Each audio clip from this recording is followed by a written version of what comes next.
an AppleVis original.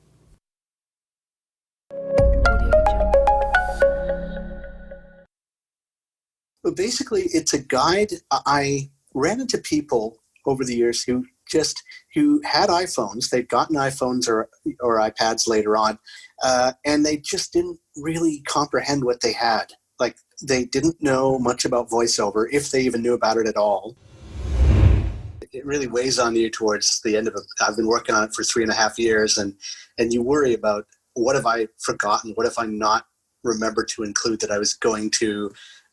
All those kind of things just weigh on you and drag at you after a while, and you start being paranoid that you've forgotten something. It gets torturous towards the end. It's been quite a journey, doing this guide, and it's certainly. I had no idea I was going to spend 3.5 years on it.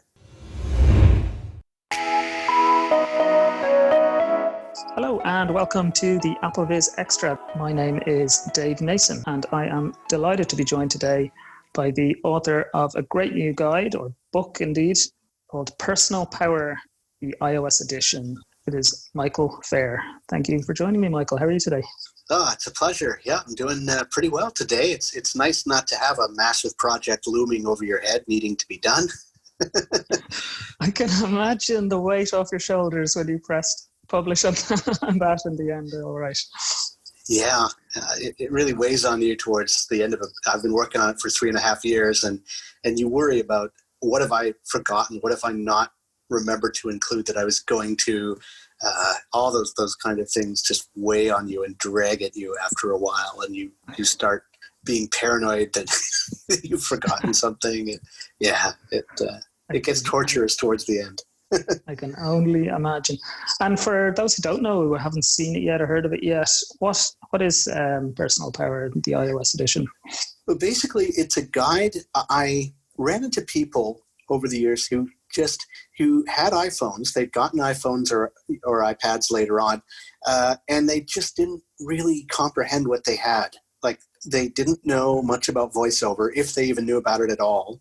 A lot of people were given these things by sighted folks who thought that Siri was what made it accessible. And so they were trying to do everything with Siri. And of course, that's not what Siri is all about. Siri is a digital assistant. It's not an accessibility tool. So, there comes a point when you can't. You ask, tell me about aardvarks. If you're lucky, it will come back with something small about aardvarks. If you're not lucky, it'll say, I found this on the web. Check it out. And yes, you are stuck high and dry if you don't have VoiceOver. So I wanted to make sure that people, if they had one of these devices or they were interested in it, then they had something that took them right from day one, from getting the device to where they could hopefully get it set up by themselves, connect, branch out online, and have a good idea of how to use VoiceOver and how to use their device. And the other piece of this was, of course, the apps. It's great once you master your device, it's wonderful. But then what apps are accessible? There are millions in the App Store. Only a small fraction of those millions are accessible. And that's still a humongous range of apps. But if you keep running into ones that aren't accessible, you're going to get all discouraged and bitter. And you're not going to be as nice a community member. And, we've had developers, basically fold, and just turn to other things because of too many complaints from people who just don't understand, how hard it is to do what they do. So I figured there's got to be a way to really change the equation here, to really, explain enough to people so that they know what they have and they can go forward and be and thrive in the iOS ecosystem. Absolutely, yeah. It's a huge guide, isn't it? Like, you've really gone from the very start, like you say. It's 249,000 words. I predicted 250, and I was very close. I really thought it'd be over that, honestly. But in some cases, it was the sections that I didn't expand quite as much ultimately, and others it was just editing choices I made to smooth it out. So sure, it's a million and one decisions as you go through a process like that. Geez, yeah, and literally probably twice as many words. Like, so much of this had to be rewritten over those 3 years. We've had a number of iOS updates. We had apps, wonderful apps have disappeared from the App Store that I had planned to feature. That then, of course, I'm not going to give you a bunch of apps that don't exist anymore, right? So you got to take them out and find alternatives. And very, very frustrating process. Yeah. And I'd be interested to know, when somebody produces something like this, I'm always interested to know their background, how they actually got here. Are you a long time user of assistive technology yourself, or? I got my first computer when I was 10 years old, and it was an Apple IIe, and I used to play games on it.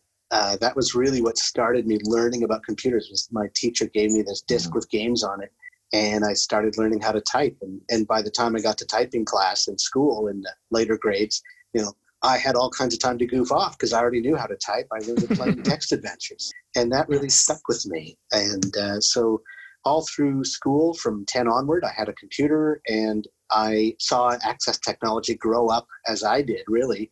I got a Eureka A4 after a while and used that. And that was my first time when I really gained a bit of notoriety. I had a friend who let me access his BBS account at the time, and I was able to find a bunch of games for the Eureka and get them and pass them around and write a couple articles for the newsletter, Archimedes, which Robotron had for those units.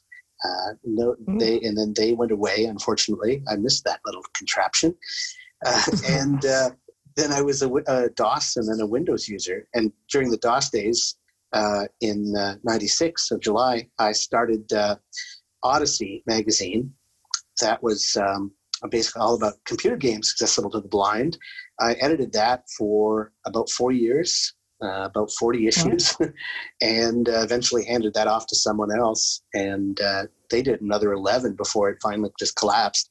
But that was spread me around. That's probably what I'm still most known for all these years later, because that was the only magazine at the time that was covering accessible games for the blind. So it was circulated quite widely. And then after that, I tried to make a game, found out how very difficult that is, and eventually had to concede that I couldn't really do it. Try to write a collection of short stories in a couple attempts at that. And I got my first iPhone in 2011.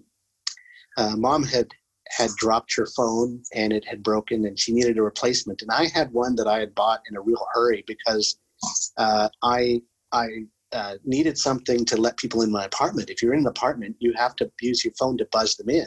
And so, and I get everything delivered like online, right? So you need to be able to do that. A phone is pretty essential at that point. So I got this Doro phone. It was basically designed for people who didn't want a smartphone. It had raised buttons, and that was its big attraction. And so, but there are a lot of features on that phone I couldn't use, but I could dial with it. So that was its one and only virtue. So then, at that time, I started hearing about this iPhone, and I heard these people say, "Oh man, it's amazing! If you use a touchscreen, you can do all kinds of things on it." And I remember laughing at them, like, "Yeah, right. You can't do that. That's nuts. On a flat screen, you can't feel what you're doing." Because traditionally anything blind people would use must have tactile buttons. Yeah, the tactile is so key. Yeah, and I remember laughing at some of these people. Why are you wasting your money on this? And then I started hearing it more. Oh, you should check out this app. We're doing this and that and the other thing. All kinds of outrageous things. And I finally just started really looking into it a bit more seriously. And by the time, this would have been about a year before Mom dropped her phone, by the time that happened, and I was ready to get another phone and let her use the Doro, it was the iPhone with no buttons was what was seeming like the no-brainer option to get and jump on board. And I prepared a bit for this. I found you guys on AppleVis. I mean, that was up and running, and I was very grateful for that.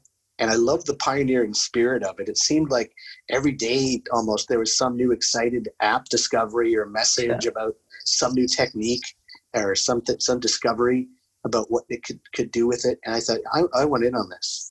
And so walked in with my father, and we got a salesman. We bought our first iPhone. And I remember feeling that and I guess decided people, maybe they look kind of fancy or swirly or something. My first thought was, okay, this feels like one of those drinks coasters where if you put it down wrong, your glass goes flying. That was my first thought. Yeah, and the iPhone 4 was that kind of it was small, exactly, barely. It was almost a square, like not quite a square, and glass, and flat. and it was weird. Like glass. It was exactly as described, but I just didn't quite believe that it could be that plain feeling. and then it was, and so then we started setting it up. The salesman, got it. The carrier stuff set up. I went with a phone carrier, and handed me this phone, and we got it talking. And Dad understood that it had a screensaver on a screen reader, that it would start talking. But I don't think the salesman realized that. I don't know what he thought, whether Dad would be there to sort of help me do everything on it or what. But it kind of blew his mind a bit. But we got it talking, and it started behaving. And within the first hour of using it, I was at the point of saying, okay, I can master this. It's going to take a bit, but I can do this. And that was kind of the start. And by the end of the week, I was getting apps. I was checking the weather. I was doing all the things, starting to gain a bit more proficiency, not hanging up on as many people that tried to call me.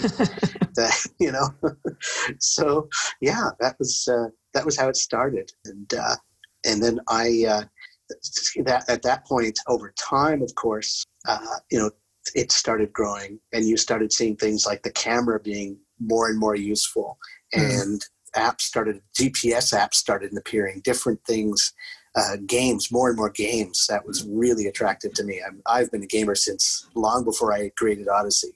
That was what started me in computing. So, all of that was there. And then, as I began to really enjoy my iPhone, I started meeting these people, fairly infrequently at first, but it grew, that it didn't know what I knew, that didn't seem to know about voiceover, about the basic gestures, about the rotor, about all the different things. It's so easy for that to happen. Like, because I know I didn't discover it through people originally. I know back in 2009, I maybe wasn't as involved with organizations and things like that, and I think I typed iPhone accessibility into YouTube one day to see, is there anything there? And oh, look, there is. And the rest is history kind of thing. So you're absolutely right that it's so easy for people to think, oh, well, everybody knows about that. But honestly, it's not the case. And even big organizations that you'd think ought to, I found just weren't awake to the potential.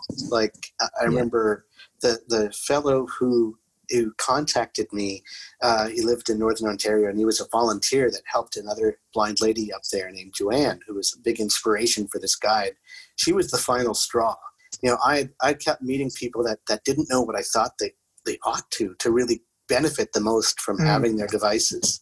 And it began to be harder for me to just enjoy life, knowing that I was benefiting from this, and other people could too if they just knew enough. Yeah. And then this guy called me, and he had seen something I'd written, just a comment on an app called KNFB Reader. That was one of those mind-blowing apps that could read print in seconds. That would be really useful to help this lady read her community newsletters and things.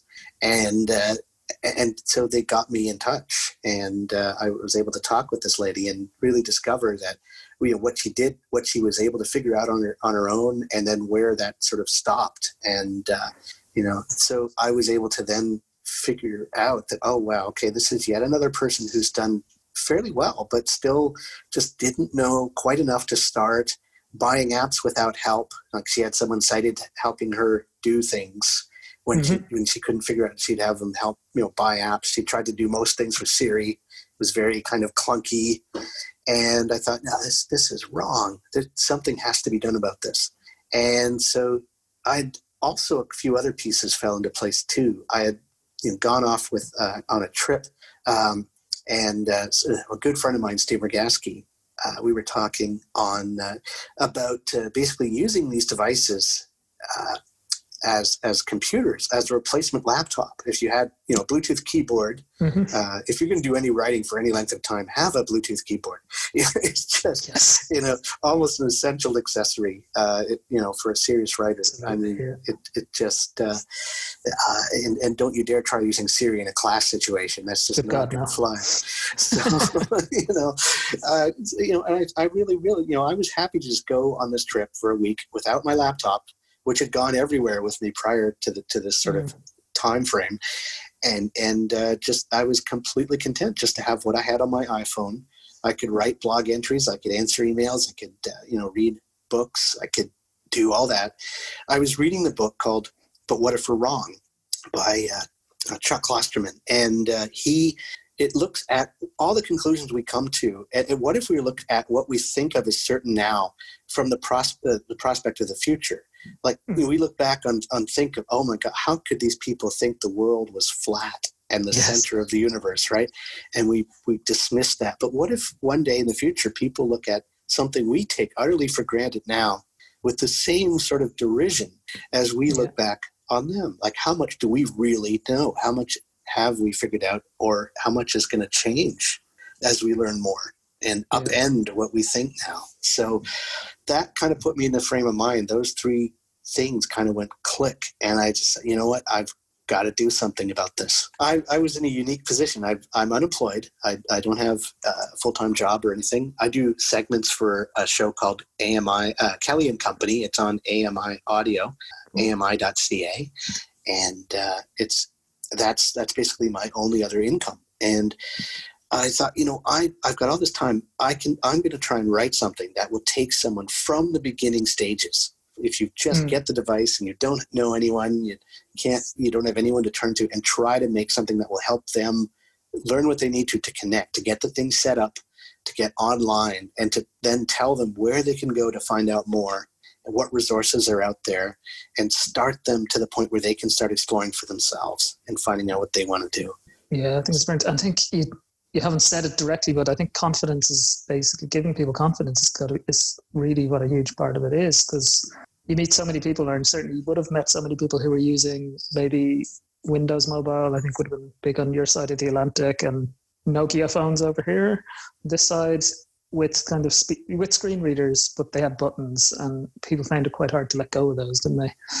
Yeah, and not only that, but even if you manage to figure out your device, then there's still which of the millions of apps are accessible. And if you run it as a beginner, like I could, if my father decided to pick up gardening or fishing or something, he could find an app in very short order that would probably help him do a better job of that.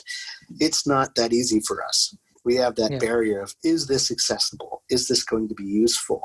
And and we have the situation where even things that look like they really ought to be accessible, word processors, text-based games that are statistic-based, not even time pressure involved, just choices in stats and text. You can find some of those that VoiceOver cannot let you access. And it's just mind-blowing. If you run into too many situations like that, you're going to stop looking. It's like, the nail that sticks up gets hammered down. You get hit too many times, you're not going to come back up.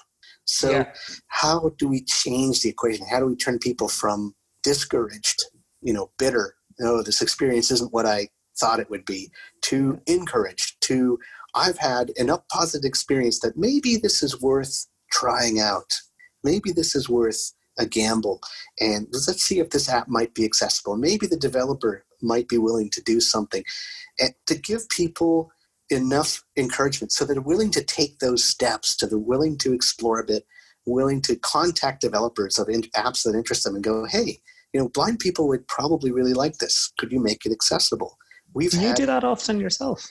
Yes. And there are some interesting results. We've had 6 Ages Ride Like the Wind. That's an amazing, my favorite game so far. Okay. And it's as wonderfully playable and welcoming as it is, because the author encountered a blind person that said, hey, we would really like to play this. And the original game, King of Dragon Pass, was then made accessible. And now he's on this, he's a champion for accessibility. A Dark Room is another one. Yes. In fact, you'll find a message in that game if you if you go far enough and win it, that is only there for blind players to find. There's all sorts of things popping up like that. Fantastical.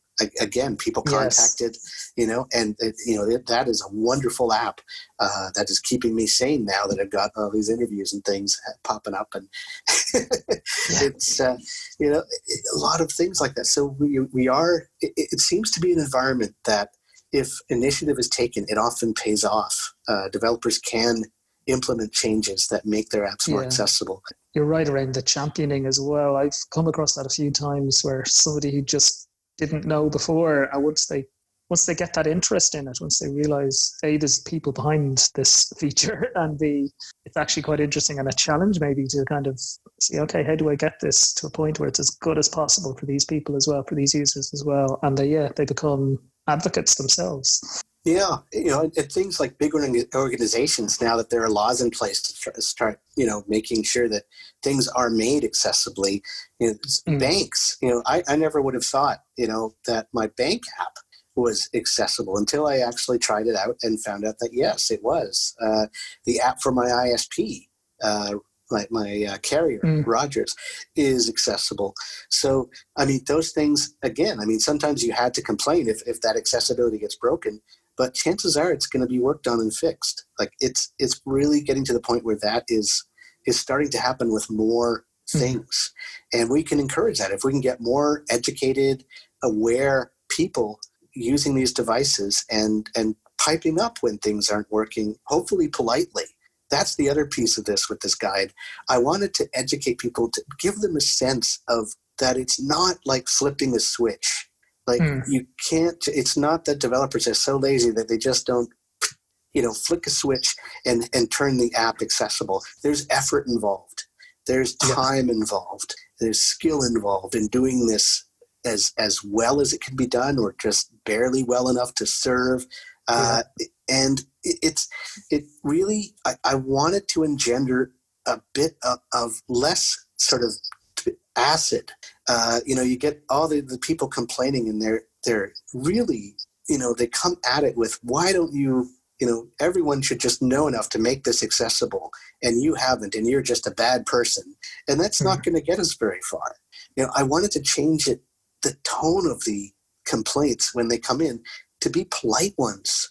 You get more with the carrot than you do with the stick, and I want to sort of make it to the point where, the blind community isn't sort of getting all of its victories through lawsuits. I want it to be more, I want us to get there by reaching out, by asking rather than demanding. And if we can do that, then, maybe over time, the holdouts will be surrounded by developers who have done it, have made their apps accessible, and they'll change their tunes, and I think it's like you're right that it's a two-pronged thing, really, isn't it? Because if you have the legislation is great, and I think we need it. It helps push things forward. But those developers who really want to do it will do it better. Still, you know what I mean? We don't want people doing the bare minimum. We want people doing a great job. And that's how building those relationships will make that happen. Exactly. Yeah. And if I can help people learn how to use their devices and really thrive in the iOS ecosystem and understand what that entails, then, they go in with reasonably set expectations and will get a more attitude going forward, I think. So that's been another goal throughout the guide, is to really try to point out that, these devices are not simple. They feel magically simple, but under that glass is millions upon millions of lines of code and parts and tech and all sorts of things that it blows the mind. You read some of these books like Brian Merchant's The One Device, and it just blows the mind, considering all the stuff that's involved in making that one these. Inaccessible button took somebody weeks. Sometimes you'll find out, so. Yeah, exactly.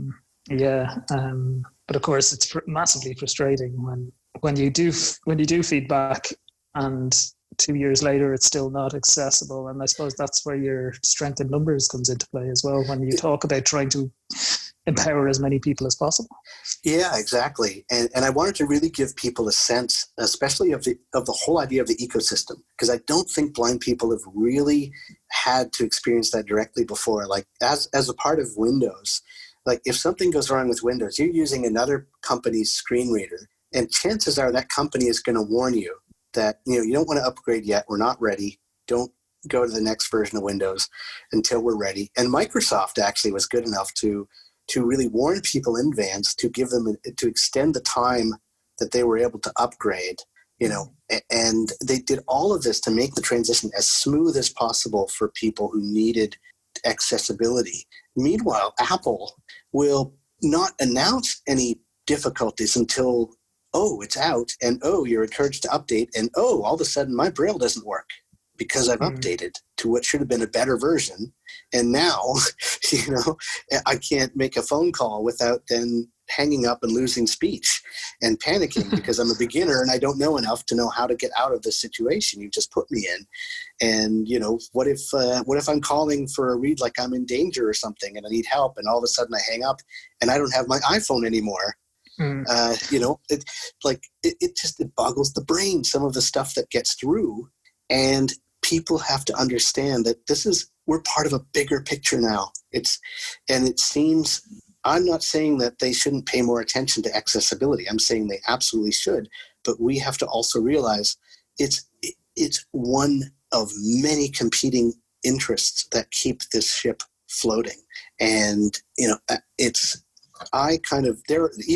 even for sighted people, there have been some hideous stuff that has come through that turns your new iPad into a brick.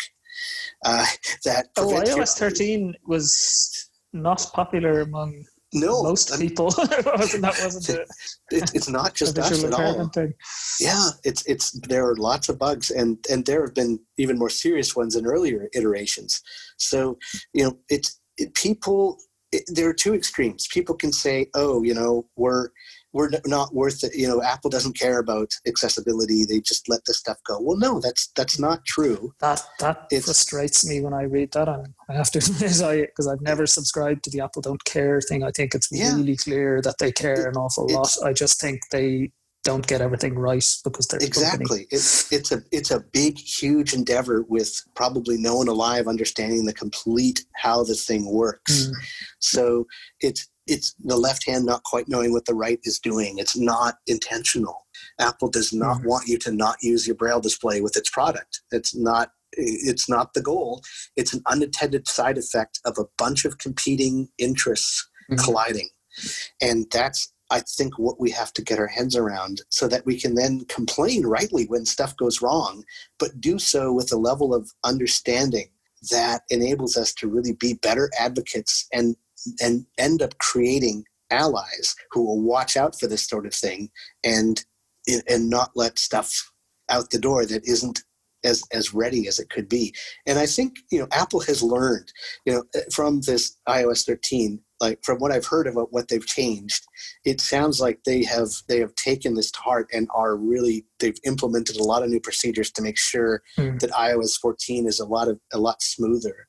Kind of like Star Trek movies. We have, even Star Trek movies are better on average. There's maybe one, I think 9 is the one, oddball that was actually quite good, I thought. But, the Wrath of Khan, Voyage Home, Undiscovered Country, First Contact, and Nemesis was kind of a downer for ending it all. But on average, the even ones are better. I think iOS is kind of falling into a pattern like that.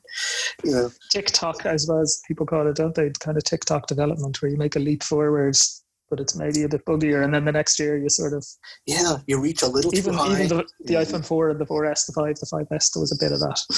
Yeah, and then you correct and you solidify what you've got, and I think Apple has kind of fallen into that pattern a bit. And hopefully we'll see iOS 14 is hopefully going to fix a lot of this, and we'll have a much smoother ride going forward from that point. But but I wanted people to have something that helped them get oriented, to help them really understand what was possible, have a really good idea of the range of possibilities that you could do with an iOS device, and sort of what was included, what you then would go out to the App Store to find, how that App Store works, how the various pieces of iOS and VoiceOver especially, big section on VoiceOver in the guide. And, and just aspects of life. Like there's the basics, there's the ecosystem, the basics, and then I get into different aspects of everyday life, of productivity, of games, of lifestyle apps, which is a category I kind of came up with. Would you say then, because we're a very, in many ways, we've got a lot of these beginners, but we also have a very tech savvy community as well. There's a lot of people in the community who are very technical as well. Is there something in this guide for everybody, would you say? I would say yes. I hope so. What I've tried to do is include different things. For example, in the different sections, in the productivity section, in the game section, in the lifestyle app section, I try to cover as a lot of the different third-party apps, and also, of course, what's included on your device from the word go, and sort of give you a range. It's not so much that I want to tell you how to do everything, as I want to make people aware of the basic skills that apply pretty much everywhere, and then what you can do if you decide to go exploring and broaden your horizons a bit, try new apps, maybe get into internet radio. Like, so even if you might know all the things I cover in terms of VoiceOver, in terms of iOS, the basics, the skills, there's probably something in the app selection that I cover. There's probably something in the list of games, the list of podcasts, the different things like that, the internet radio stations. There'll hopefully be something in the middle of that guide that is of interest to an expert that they might not have thought of before. But of course, my focus is mainly on the beginners and just showing people all the different possibilities that you could do, and just give them a sense of the range and the scope so that they could then explore competently for themselves and have a better experience. And I think it's great to have recommendations for apps and things that aren't just, because I think even if you go to maybe some organizations, or even if you found somebody in a carrier shop or something and asked them about accessibility, they will probably direct you to maybe Blind Square, and they'll direct you to KNFB Reader, but they might not know about the regular mainstream apps that are also very accessible. Yeah, and then there's like Prismo 5 is brilliant. Like, that is a wonderful alternative reading app. And then, of course, there's Voice Dream Scanner that just blew my mind with its simplicity. I mean, that was amazing. But that was the other side of it, too, is how to get people using the device for more. And that's why I have the camera section very early on, right after I talk about the App Store pretty much. I talk about, the camera apps, because that is one, I always try to look for something to really engage the beginner, because that's the base. A lot of these books will tell you how to do stuff. There's the manual's there. You can get the manual and learn how to take a picture, how to, do various things. But what blind people need was something like this, something as alien as trying to use a flat screen device with no buttons, is the answer to the question why you want to bother. Like, why would you spend money on something like this? What is the draw? So I explain about, like the economic draw. If you get on the iOS ecosystem, you are now economics start working for you. You have a device that has a GPS, has a camera that can identify objects, that can read print, that can do all manner of things. You have a stereo sound capability. You can have it. You can be your stereo. It can be your TV. Especially if you're blind and you don't have to look at a screen anyway, right? I mean, there are so many things. You can be your mall. You can shop online. You can order in. There's so many different uses for this thing, and it's if you had to buy all these devices separately. Like, I had my first GPS. It was a Trekker Breeze, and it was an awesome little thing, but it was like $800 on its own. Something like that. Whereas as this, you get an app like Blind Square, it maybe costs $50, I think, 54 Canadian. It was something like that. Remember. Something like that. And it was like, like that was, even something as expensive as KNFB Reader was, mean, that was the most expensive app. Oh, at the time, yeah. I had a philanthropist actually help with the funds to get that, and it just blew my mind. And but you'd pay, on the Windows side, if you had K1000, which I did for years. I mean, the government paid near $1,000 or something for my initial license. I had to pay every time I wanted an update. It was like $100 and change, because exchange rate, right? The U.S. Canadian currency. Mm-hmm. And so, I mean, I paid once. One time it was like 100 and something for KNFB Reader, and it's all I've ever paid for it for years, right? That kind of thing is huge economically. The screen reader is free. VoiceOver is built in. You don't have to pay for maintenance updates. It's a lot of stuff that used to cost a small fortune is now just part of the package for everybody. And that changes the game. And then there are things like books, where I have easily 2,500 plus books now. And I'm on a fixed income. Normally you can't do that sort of thing. But if you use your wish list and you add titles to it and you watch for sales, you can build up a pretty good library over. And even things like, a lot of people use things like Bookshare and these kind of services as well. There's even library services in some locations. Yeah, there's the Dolphin, to mention Kindle and Audible and everything on top of that. So Kindle is brilliant, and that's a good example of. And I use Kindle actually to illustrate the whole Apple ethos of how they never restrict you, but they want you to use their stuff. So they kind of make friction in a few places, just slight friction. You can get all your books right in the Books app, and audio books too now. So for beginners, it's you start building up a library, and maybe by the time you've learned how to browse on Safari, on the built-in browser, you're pretty happy with the Books app, and you're not going to go looking for elsewhere. It's full of things like that. You can use Apple TV or you can use Netflix, and nothing stops you from using Netflix. The app is wonderful. It's wonderfully accessible, but you have to learn how to browse the web before you can go out and look for movies. Go to the Netflix site and subscribe to it there. Once you subscribe, then of course everything is right built in on the app. But the Apple Music, you can use Spotify and tons of other services, but with Apple Music right there, and it being so easy, and you can just subscribe and not have to buy anything. It's it's really, Apple sort of has you, nudges you in effect towards their services. Yeah, absolutely. Yeah, it's a big part of their future plans, I think. And when you look at it, just take a step back and look at all the apps on your phone. It's actually incredible. Like how many things you're doing with this one tiny device that fits in your pocket. Exactly. I mean, it's just incredible now and you just need a few accessories and you're pretty much off to the races. And even at the equipment level, I mean, it's cheaper. I mean, if you break your keyboard on a laptop, you're sending that whole laptop away to get fixed. If you want to use its keyboard, you don't have a choice. You can get a third-party keyboard, plug it in, but then you've got an extra device to lug around. So if you want that laptop and its keyboard back, you're doing it without the whole laptop. If I want a new keyboard, I can just get a new keyboard from my iPhone. I can get new earpods if they break. I can all the components are more replaceable, and you can pick your moments better.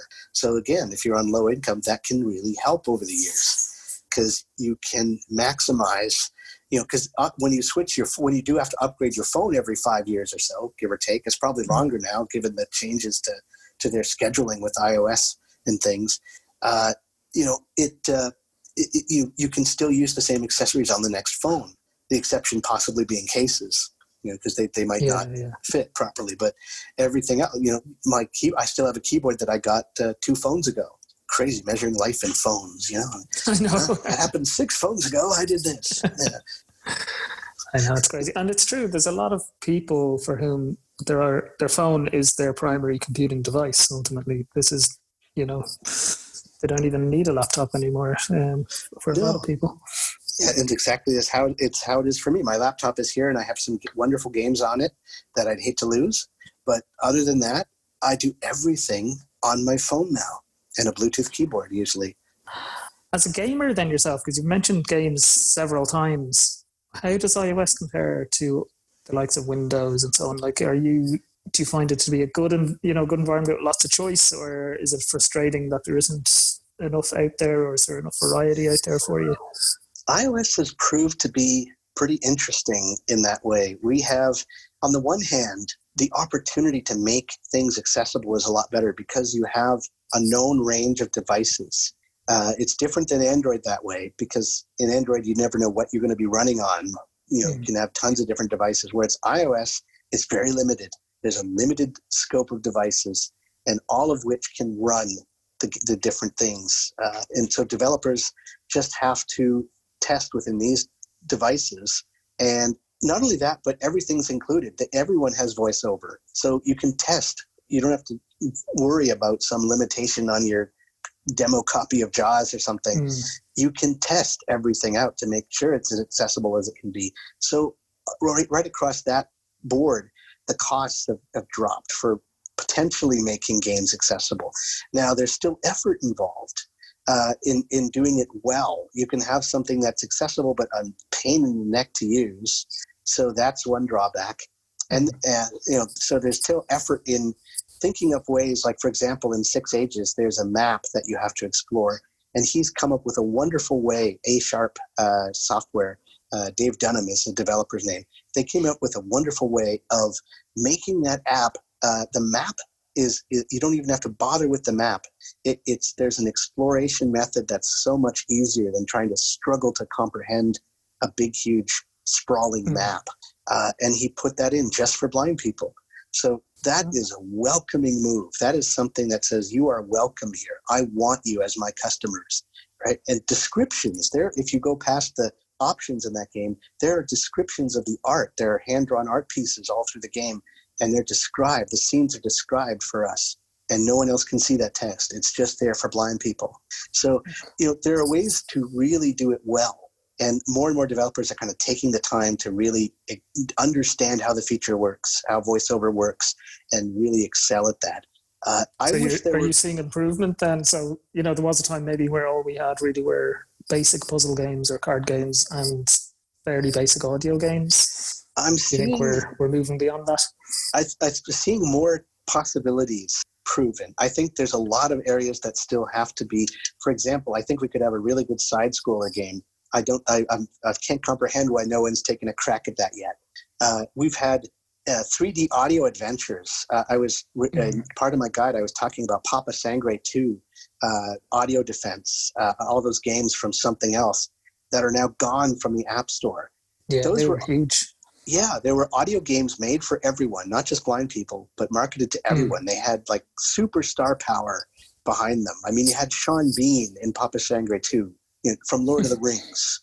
And I remember just thinking, this is mind-blowing. I'm sitting here hearing Sean Bean telling me what to do in this game, and it's 3D sound, and you can turn, and it turns with you around your head as you turn with your phone. And wow, but what kills it is App Store economics. It makes it hard. It's not like you can just leave an app in the App Store and rake in the bucks. You have to maintain that app over time, and there are costs involved in even just leaving it there. Like there's a fee, a regular fee for having an app in the store. So, unless you're making more on sales, you're losing money with that app still in the store. So eventually they get pulled, and we've lost a lot of really good games over the years because of that.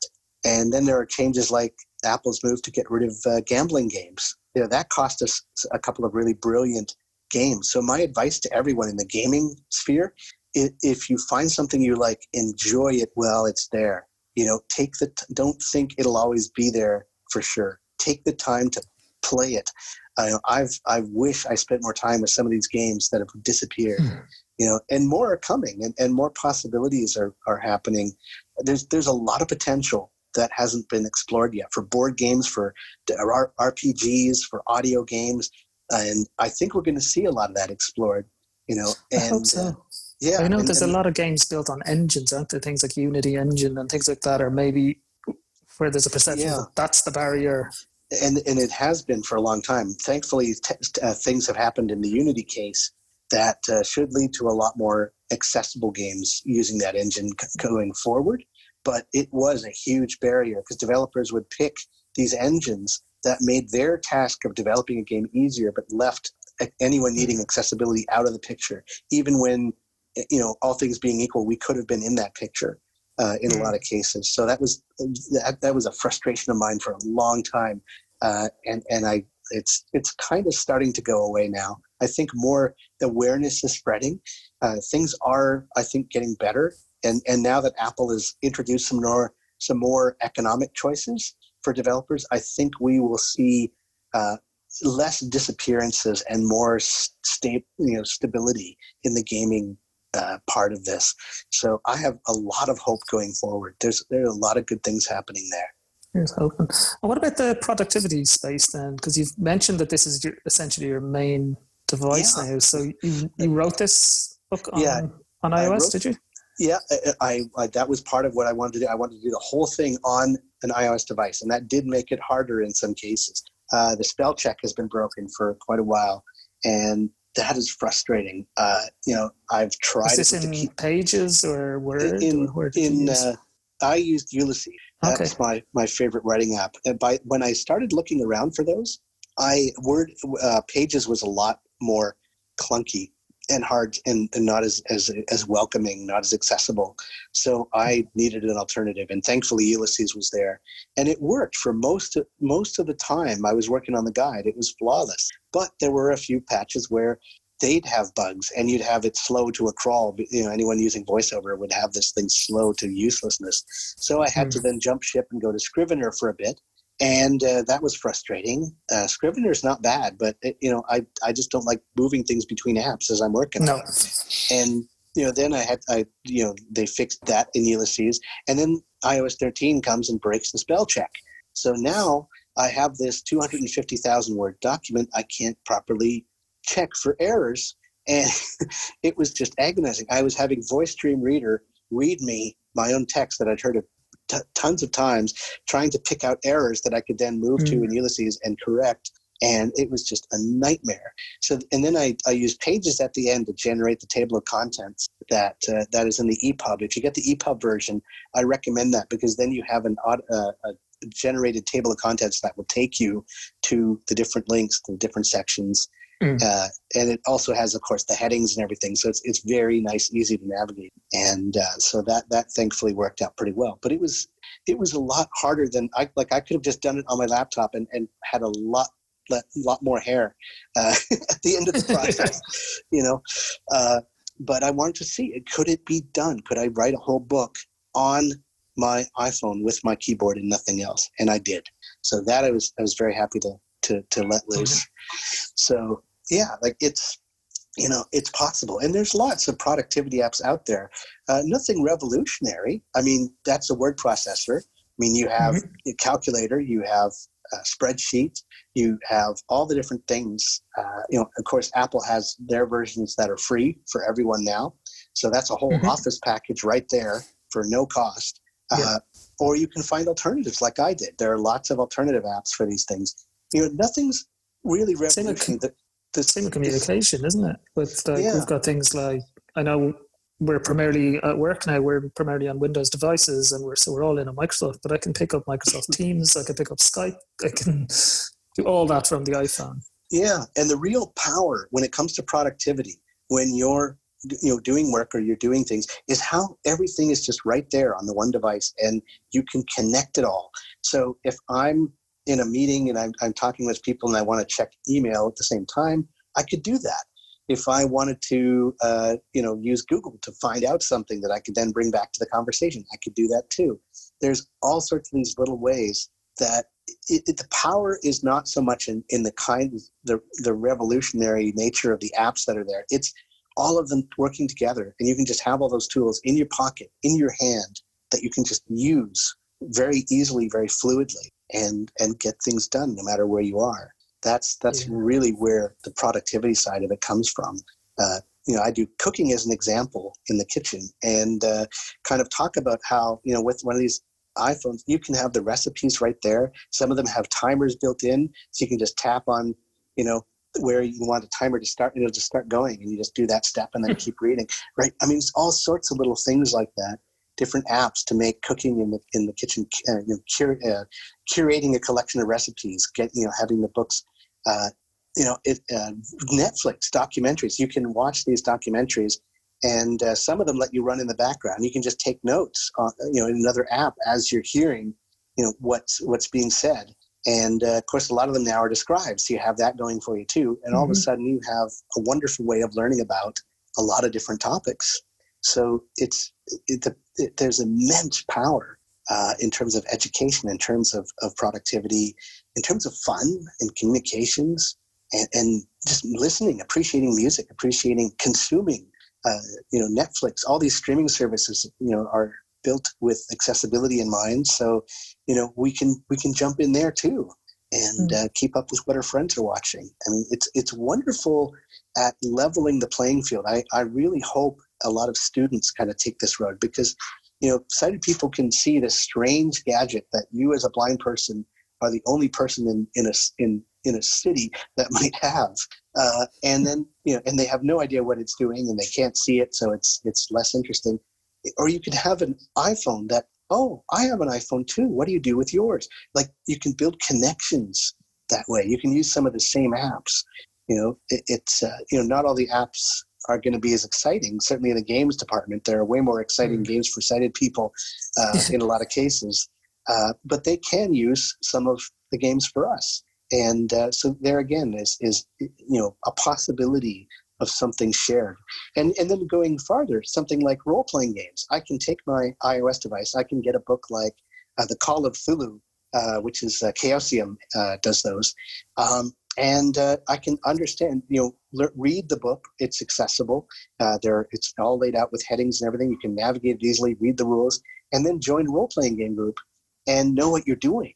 Have some idea of the rules of these games. So there's a lot of outside the box things that it can help you join in different fun, join in with your friends in a lot of different ways, especially now that everyone's home and doing everything online. Yes, that's one of the reasons I rushed this out.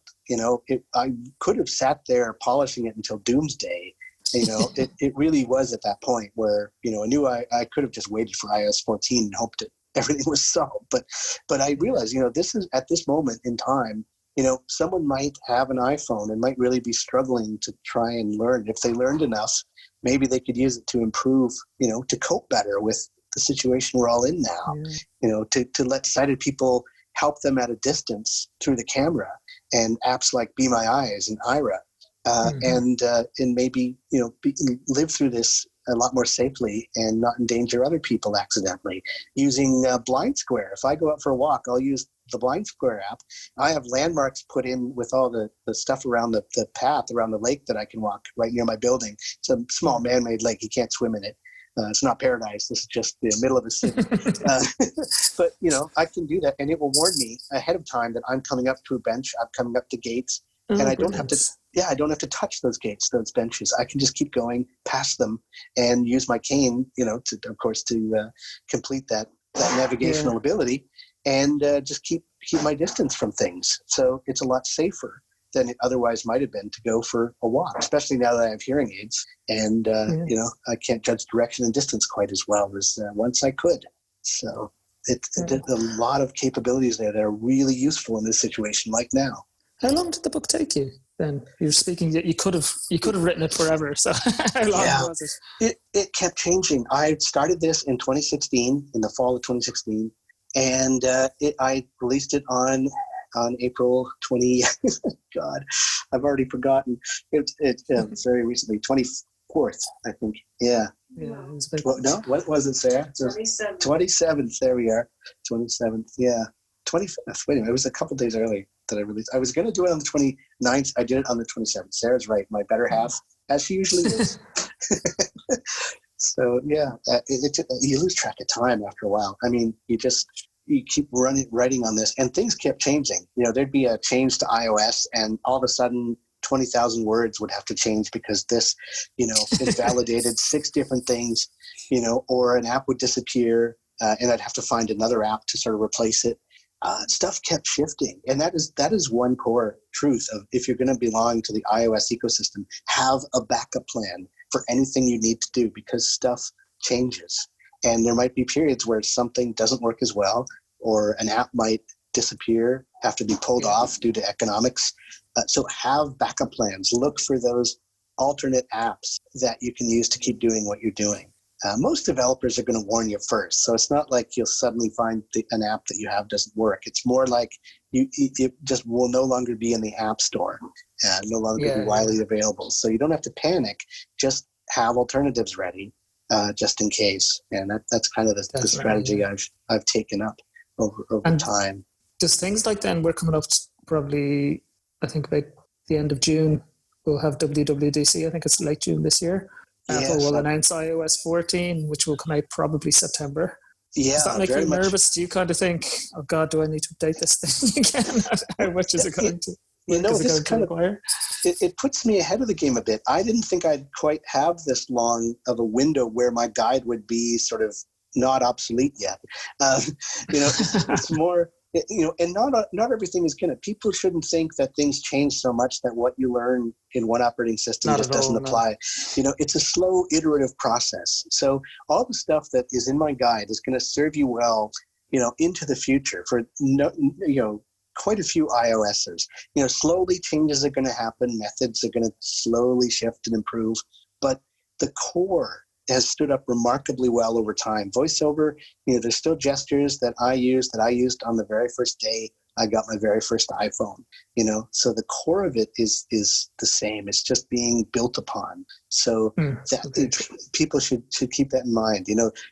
And really, what I want to do in this guide is it's more about the sense of possibilities, to really give people a sense of what you can do and where it might be found. And, and it's made for people who aren't in a hurry. This is not a manual. Manuals are great for looking up things you need to know now. Yeah. The guide, this is a meanderer's guide. This is for people who want to take their time and really understand why this might be a good device, might be a good ecosystem, a place to go, a place to explore, right? It's for the more leisurely learning style. And a reference guide as well.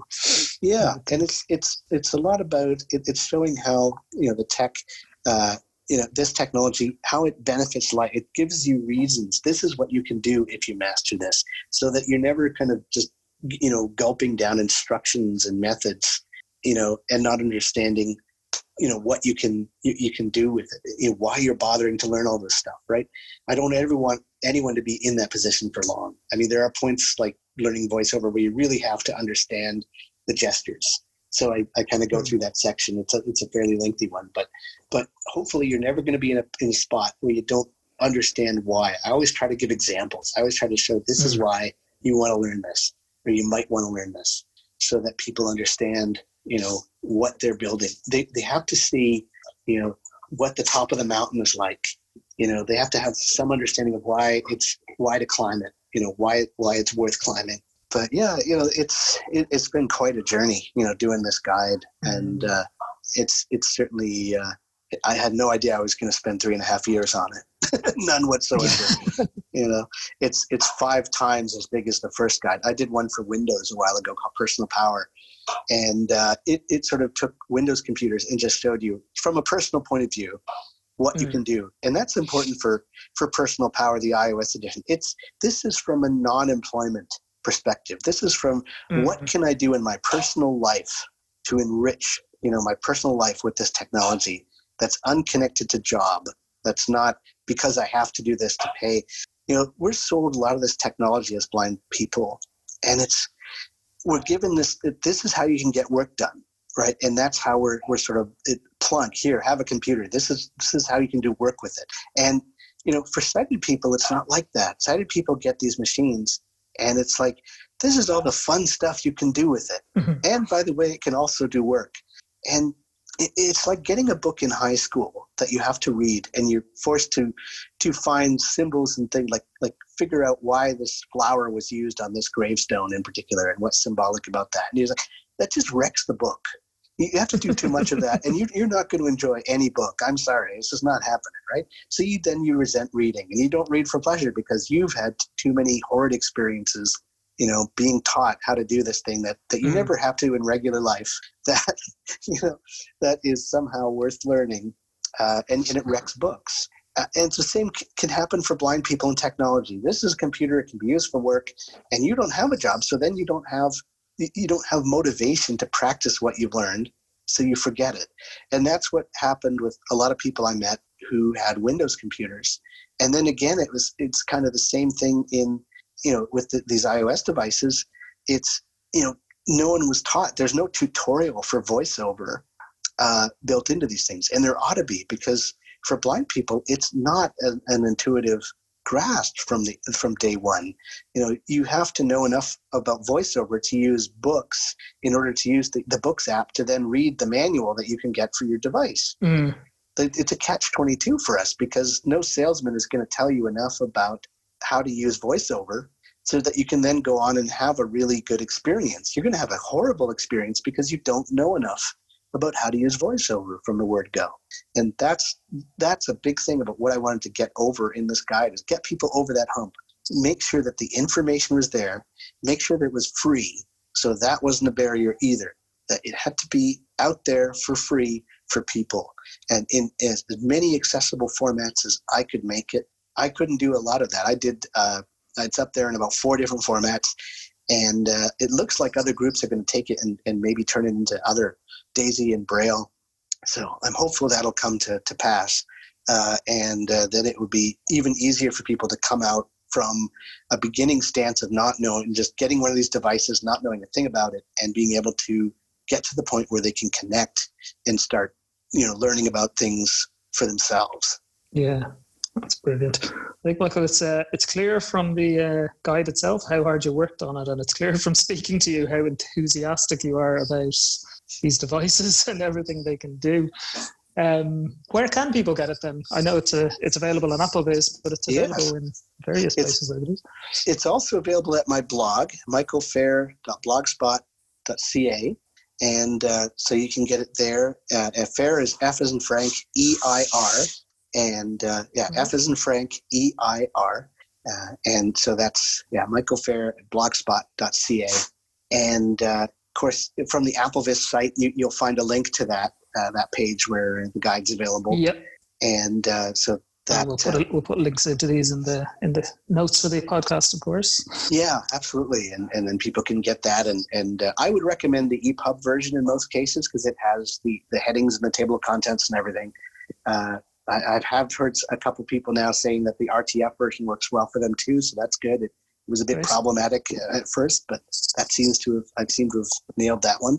So it's out there in a few different things. People are using the Word format to print parts of it in hard copy Braille, apparently. So that can work. I didn't expect that, but it can. So it's spreading faster than I thought it would. That's fantastic, isn't it? Yeah, great stuff. It's brilliant. And are you on Twitter or anything like that, where people want to get in touch? You can reach me by email, michael.feir@gmail.com. So that's F as in Frank, E-I-R. You can also get me on Twitter. I'm at mfeir. So that's one way that I'm very partial to Twitter, so I should get back to you relatively quickly on Twitter. That people can contact me either way works well. Great stuff. So thanks so much, Michael, for joining me today. It's I can say it's a great piece of work, and I'm no doubt it's going to be of great use to a lot of people. And I absolutely have to reiterate, I love your enthusiasm for it all as well. So thanks so much. Well, thanks a bunch. It's been a pleasure. Great stuff, and thank you everybody for listening. Bye bye.